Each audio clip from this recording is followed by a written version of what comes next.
O futuro já começou, e ele fala mandarim. Bem-vindo e bem-vinda ao seu ponto de encontro com a vanguarda tecnológica. Das super apps aos algoritmos que moldam o amanhã. Aqui, nós desvendamos o ecossistema de inteligência artificial da maior potência digital do planeta, a China. Conecte-se hoje com a China do futuro.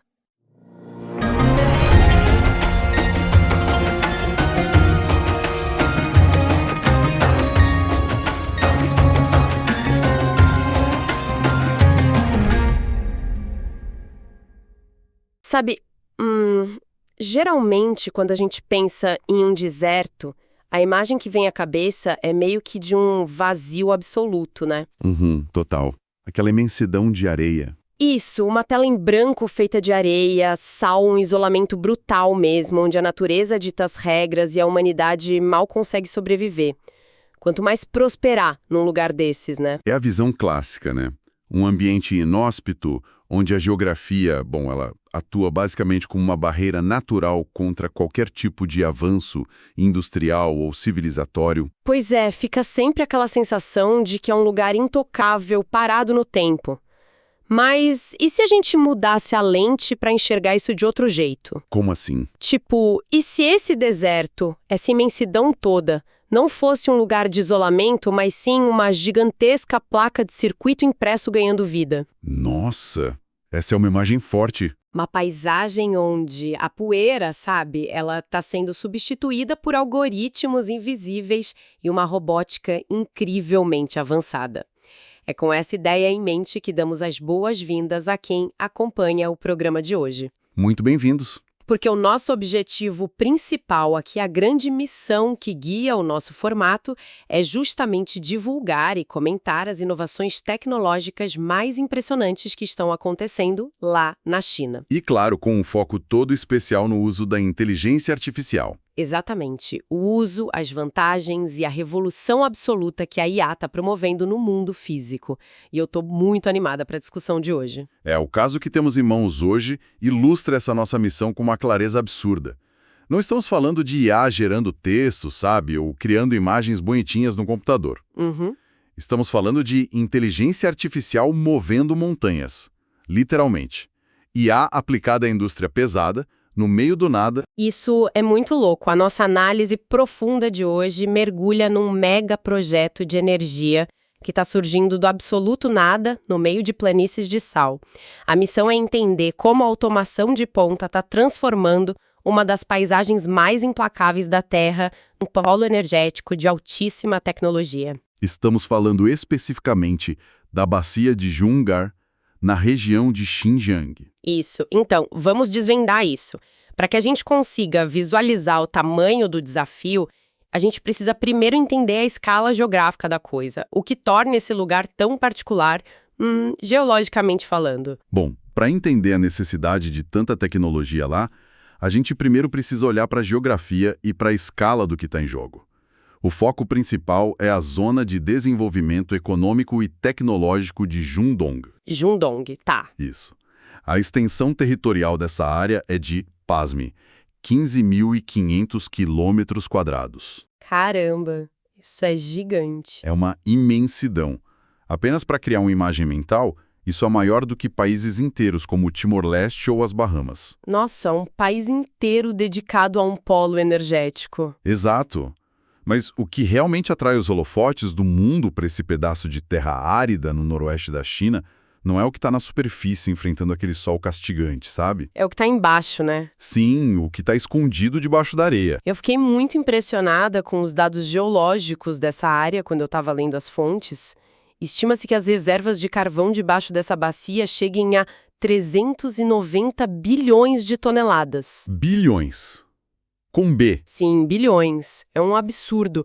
Isso equivale a cerca de 7% de todo o carvão do planeta concentrado num único ponto no mapa. É uma densidade de energia absurda. E quando a gente olha para a matemática da energia, a comparação que as fontes trazem é muito forte. Se a gente converter todo esse carvão usando os padrões globais de energia para o equivalente em óleo cru, essa reserva no meio do deserto Supera de longe as reservas provadas de petróleo do Irã. Nossa. É tipo um oceano de energia petrificada debaixo de um oceano de areia. É a tempestade perfeita de recursos. E se conectarmos isso ao cenário maior, a importância estratégica e a urgência de explorar esse lugar ficam muito claras. Com certeza. O mundo hoje não tá fácil, né? Não mesmo. O mundo enfrenta uma volatilidade energética extrema. As constantes interrupções no fornecimento de gás e petróleo, que muitas vezes são causadas por tensões e conflitos ali no Oriente Médio, elas forçam grandes potências, como a China, a repensar a própria segurança energética. Não dá para depender só do que vem de fora. Exatamente. Depender de rotas marítimas longas, que passam por estreitos super vulneráveis e politicamente instáveis, é um risco gigantesco para uma economia que não pode parar de crescer de jeito nenhum. Ou seja, a solução óbvia é olhar para dentro de casa, né? Se o mercado global balança, é preciso ter uma âncora interna firme. Precisamente. É pura e simplesmente uma questão de soberania energética. Eles precisam desenvolver tecnologias de ponta para conseguir extrair e processar os recursos que eles já possuem lá, em locais remotos do próprio território. E o objetivo final é garantir que o motor industrial do país continue funcionando, independentemente de crises no mercado global de combustíveis. Sim. Mas aí a gente esbarra num grande obstáculo logístico da natureza. Porque é muito fácil, na teoria, dizer, vamos lá extrair esses recursos todos. Na planilha do Excel tudo funciona, né? Nossa, demais. Só que a gente está falando de um deserto na Ásia Central. As temperaturas lá vão a extremos absurdos, de um calor derretedor no verão a um frio congelante no inverno. E com tempestades de areia constantes. Isso, distâncias continentais e umas planícies de sal, onde não cresce absolutamente uma folha. Historicamente, como é que se tira montanhas de carvão de um lugar onde o ser humano sofre apenas por estar respirando ao ar livre? Historicamente, a resposta para isso seria bem cruel. Seria com muito sofrimento e um exército gigantesco de trabalhadores. Força braçal mesmo, né? Sim. A mineração tradicional sempre exigiu força bruta humana em larga escala. Mas, deslocar milhares de trabalhadores, construir toda uma infraestrutura só para mantê-los vivos e operacionais nessas condições extremas. Deve ser caríssimo. Não é apenas ineficiente e caro, é extremamente perigoso. O custo humano e financeiro seria simplesmente impraticável hoje em dia. Faz sentido. E é exatamente por isso que a resposta atual para esse gargalo não foi enviar mais pessoas para o deserto. A resposta foi enviar dados. Aqui é que a coisa fica realmente interessante. Eu estava lendo sobre as empresas de tecnologia que estão operando lá, como a Bonry Intelligent Technology. Sim, a Bonry. O que está acontecendo por lá não é tipo uma pequena atualização no painel dos caminhões. Não é colocar um GPS melhorzinho. Não, longe disso. É uma reestruturação completa da realidade física da mineração. Havia uma frota antiga de 300 caminhões a diesel tradicionais, sabe? Aqueles monstros amarelos gigantescos. Exato, aqueles monstros de mineração que precisam de motoristas lidando o dia inteiro com poeira, exaustão e um clima implacável. E qual foi o movimento deles? A troca total. Isso. Substituir esses 300 caminhões movidos a diesel por uma frota mais enxuta de 120 caminhões de mineração. Muito menos caminhões. Muito menos. Só que aí tem o detalhe. Totalmente elétricos e 100% autônomos. Autônomos de verdade. De verdade. Sem cabine para sentar, sem volante e sem absolutamente ninguém dentro. E olha, o mais fascinante dessa operação não é apenas o veículo se mover sozinho por aí, mas a mudança de paradigma na gestão da frota como um todo. Como assim? A abordagem deles não envolve um piloto humano remoto, com um controle nas mãos, tipo um joystick para cada caminhão. Tipo um drone gigante, não é isso? Não é isso. O sistema inteiro opera como uma mente coletiva. É gerenciado por algoritmos de roteamento de inteligência artificial. Caramba! Sabe, para tentar visualizar isso, a analogia perfeita que eu pensei é a de um jogo de estratégia em tempo real. Quem aí já jogou SimCity, StarCraft ou Age of Empires vai entender perfeitamente o que eu tô falando. É uma ótima analogia. Porque no jogo você atua como uma entidade com uma visão panorâmica, né? De cima para baixo. E na vida real, Lá na mina, em vez de centenas de motoristas suando, agora existem apenas 4 pessoas reais. 4 operadores para a frota inteira. 4 operadores, sentados no conforto de um centro de controle climatizado a quilômetros de distância do buraco da mina. Eles olham para as telas e agem exatamente como os jogadores. Clicam no mapa, atribuem os recursos, definem para onde o minério precisa ir. Isso, eles dão as diretrizes gerais. Mas quem executa as microdecisões, acelerar, frear, calcular o ângulo exato da curva, desviar de uma pedra no caminho é a própria frota, orientada por sensores e pela IA. É a tecnologia assumindo o microgerenciamento da realidade, sabe? E isso traz vantagens práticas que transformam completamente a indústria pesada. O primeiro ponto, que é o mais óbvio, é a proteção à vida humana. Com certeza. Retirar as pessoas da linha de frente do perigo, longe daquele ruído ensurdecedor, da poeira que destrói os pulmões com o tempo e do risco constante de acidentes com maquinário de dezenas de toneladas. Bom, isso é um ganho inestimável. Não tem preço. E o segundo ponto é o nível de eficiência, que beira a perfeição matemática. Porque um cérebro humano, por mais treinado que seja, tem oscilações de atenção. É normal. O cansaço bate, né? Bate. Já a inteligência artificial permite um monitoramento em tempo real que otimiza cada milissegundo da logística. A IA calcula a rota mais rápida, considerando, por exemplo, o peso atual da carga de cada caminhão. Nossa. Ela olha o tráfego dos outros veículos autônomos no cruzamento à frente e o tempo exato em que a escavadeira vai estar pronta para encher a caçamba. Tudo milimetricamente calculado. Ela calcula até mesmo a força de frenagem ideal, sabe, só para minimizar o desgaste das pastilhas de freio e dos pneus gigantescos que custam uma fortuna. Caramba, otimização de desgaste de pneu. Sim, tudo é matematicamente orquestrado para banir o tempo ocioso e o desperdício de material. Ok, vamos lá. É brilhante na teoria, eu confesso, mas eu preciso fazer o papel de advogada do diabo aqui rapidinho. Pode fazer. Porque quando eu penso nessa frota elétrica operando lá no meio do nada, uma luz vermelha acende na minha cabeça. Qual? Bateria. Manter caminhões elétricos gigantes, carregando dezenas de toneladas de carvão, subindo ladeira de terra batida e operando sem parar, isso me parece um pesadelo logístico. É a grande dúvida de todo mundo. Baterias elétricas descarregam muito rápido com peso extra. Se a ideia é ter eficiência máxima, deixar um monstro desses parado por horas conectado a uma tomada para recarregar, destrói qualquer ganho de tempo que a IA tenha proporcionado, não acha? Como é que essa conta fecha no mundo real? Esse é um questionamento fundamental. E é aí que a gente vê onde a engenharia mecânica teve que alcançar o nível do software para a coisa dar certo. Então me conta. A conta fecha porque eles simplesmente não recarregam os caminhões da mesma forma que a gente recarrega um celular ou um carro elétrico de passeio na garagem. Não, eles não ligam na tomada. Não, eles não esperam a bateria encher. A solução tecnológica que eles adotaram são as estações robóticas de troca rápida de bateria. Era aí? Troca de bateria? Me explica como isso funciona com veículos desse tamanho, porque a bateria de um negócio desses deve ser do tamanho de um carro, né? É gigantesca e pesa toneladas. O conceito é muito semelhante ao de trocar as pilhas de um brinquedo quando ele para de funcionar, sabe? Você tira as velhas e põe umas novas. Mas, claro, elevado a uma escala de engenharia pesada absurda. Tá, e como é a mecânica disso? Funciona assim.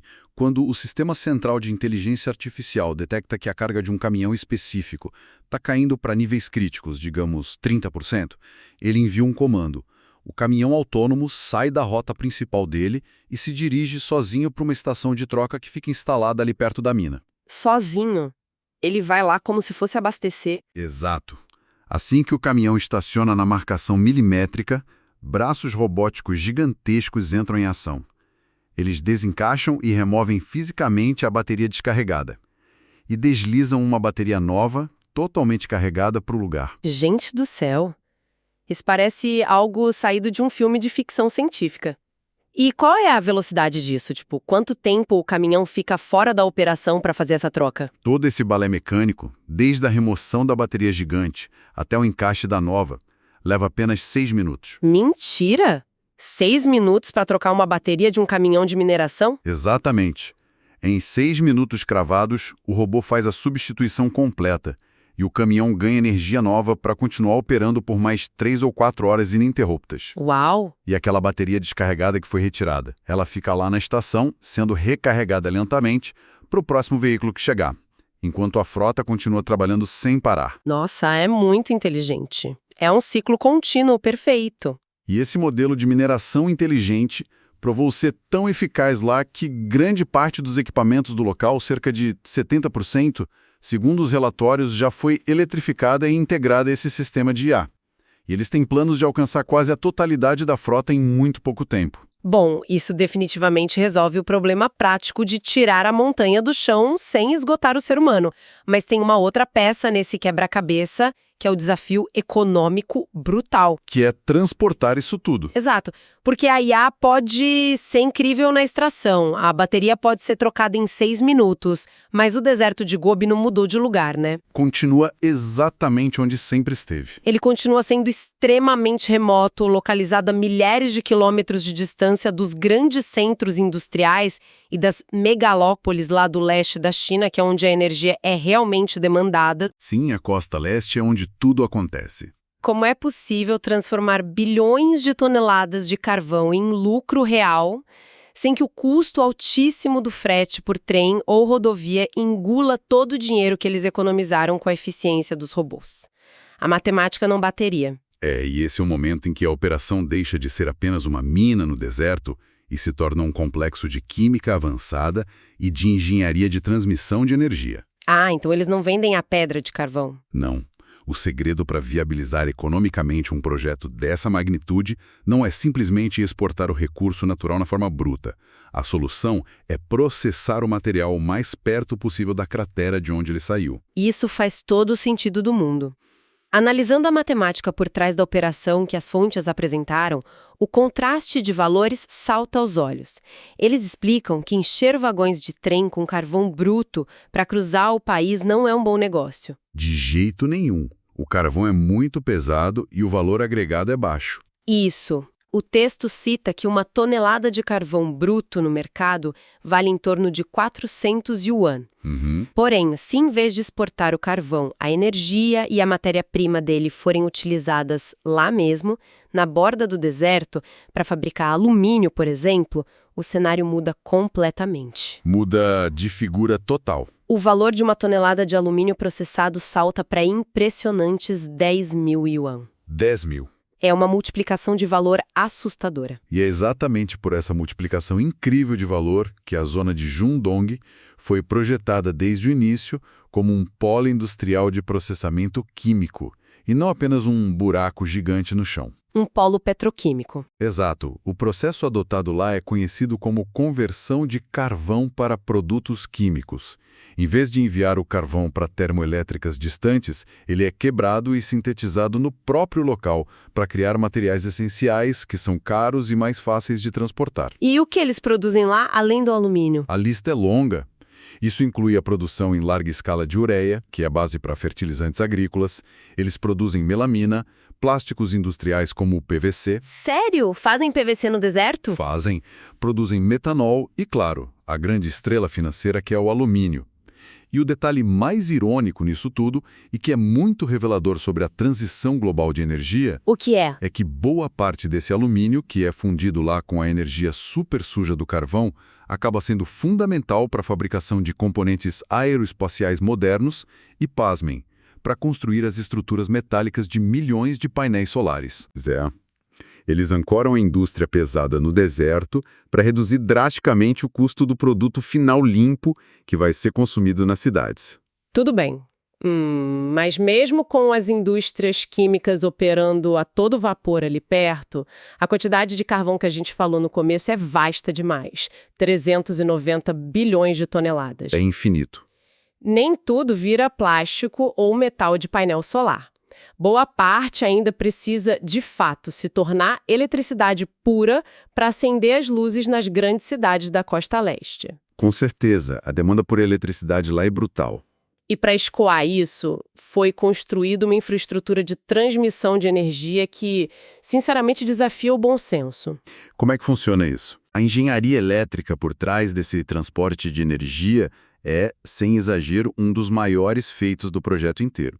para levar a eletricidade gerada lá no deserto até os lares e fábricas no leste do país, eles construíram uma linha de transmissão de corrente contínua de ultra alta tensão. Tá, e qual é a diferença disso para uma linha normal? Bom, o termo técnico para isso é UHVDC. A linha principal começa lá em Shanxi, na região de Xinjiang, e viaja até Gulkoa, atravessando grande parte do território da China. Mas por que usar essa tecnologia específica de UHVDC? O que tem de errado com os postes e cabos de alta tensão normais que a gente vê pelas estradas aqui no Brasil, por exemplo? A questão aí é a física básica da eletricidade. Quando se transmite energia elétrica por distâncias muito longas, distâncias continentais, usando corrente alternada tradicional, o atrito dos elétrons nos cabos gera calor. E esse calor, na prática, é energia sendo desperdiçada. A energia vai vazando. Basicamente, se você usar cabos comuns para cruzar um continente, boa parte da energia vai se perdendo pelo caminho, dissipada no ar na forma de calor. Entendi. A tecnologia UHVDC resolve isso com brilhantismo. Como o próprio nome diz, eles elevam a voltagem a níveis ultra altos. E de acordo com as leis da física, quando a tensão sobe de forma extrema, a corrente diminui na mesma proporção. E menos corrente significa? Menos corrente significa muito menos atrito nos fios, o que zera quase completamente o aquecimento e a perda de energia durante a viagem. Ah, entendi. Além disso, por usar corrente contínua em vez de alternada, elimina-se um problema chato chamado de efeito de frequência, aquele vai e vem da corrente elétrica que também drena muita energia ao longo de milhares de quilômetros. Isso é incrível. É tipo transformar um encanamento cheio de vazamentos num tubo perfeito, onde não perde uma gota. E a escala física desse projeto? Estão falando de quantos quilômetros de cabos contínuos cortando a China? É simplesmente a maior linha de transmissão desse tipo no mundo inteiro.